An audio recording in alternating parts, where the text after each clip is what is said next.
Hello guys and welcome to my channel. Here's my bench. Um, I will just quickly introduce myself. My name is Hugo Martel. If you ever have to say my name on one of your video, and don't worry if you butcher my name, it's normal. Hugo or Hugo, whatever. I don't mind. Uh, yeah,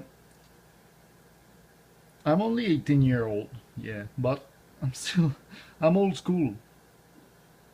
Yeah, do you see anything digital on that table? No. I absolutely hate most of the digital stuff nowadays. It's just crazy. Everything goes digital, from TV to audio to whatever. Everything goes digital. And if I can keep some part of the analog alive, I will. But yeah, I need some DMM here on the bench, a bench DMM, because it's more precise, less reliable, but more precise on the bench. If you have that for sale, let me know. Just an old one, nothing fancy, and I also need a frequency counter. An old one lying around, and then be interested in buying that as well.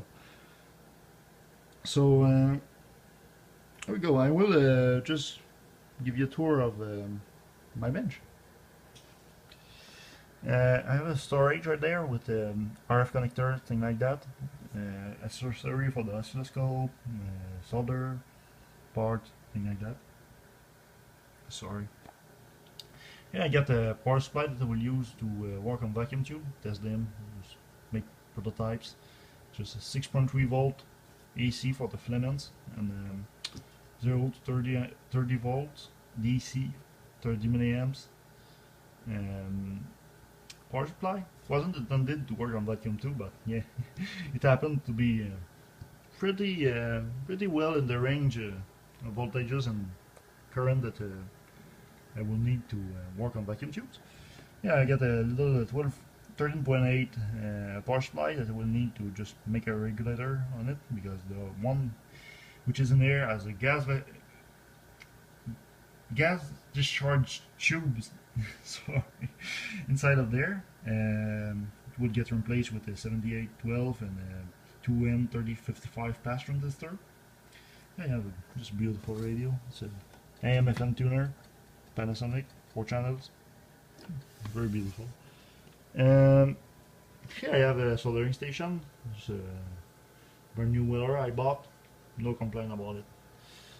My bench radio, which is just a Cobra 25, unmodified, nothing clipped or butchered.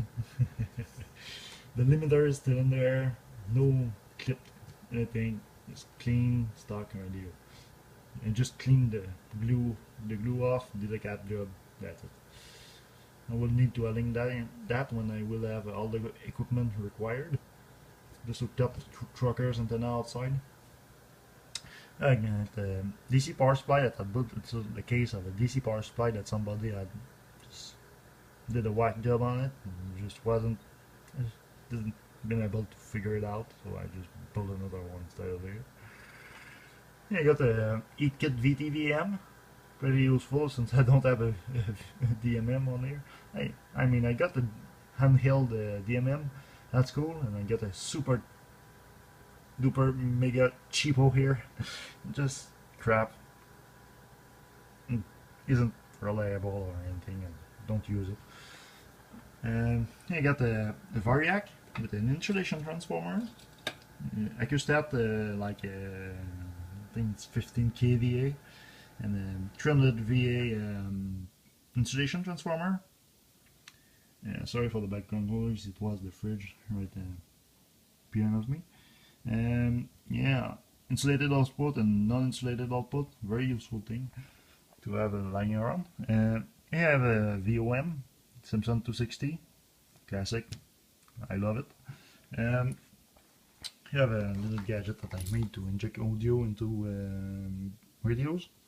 The BNC jack on the one end and 3.5 millimeter audio jack here, so I can either use my phone with an app or a frequency generator that I don't have yet to insert audio into a CB radio and to keep the radio up. Here I got 20 MHz oscilloscope. That's not enough bandwidth, I know it. But yeah, you will see it for a while until I just find Tektronix 100 MHz and a cheapo 100 MHz. I mean, I just need an analog scope with a bandwidth of at least 50 MHz. Yeah, will do the job for now, but kind of sucks since CB is 27 MHz and you want at least 35. It's like strict minimum if you want to look at the carrier, but for modulation, yeah, that will do it for now. Yeah, I have a homemade RF sampler, the basic SWR meter when it's hooked up to an antenna. It works decent. That kind of pops it up. Oh, and walkie-talkie, because very useful because there's no link in between the radio you're working on and that, except the RF and energy, so it's great. I'm waiting on my RF frequency generator to come in. I bought a big gun. I bought the HP 8640B. Very great function generator. Probably have to re-glue some gears inside of there because they all broke. The ring gear on brass centers, you just all shatter. But that's generally easy to fix with some epoxy. Probably have a video on that and how to do it if there are any broken gears inside of there. Yeah, I hope you liked it, and if it was just as boring as watching paint dry, just let me know. I will make it more entertaining. And yeah, see you later, and please subscribe to my channel. Goodbye.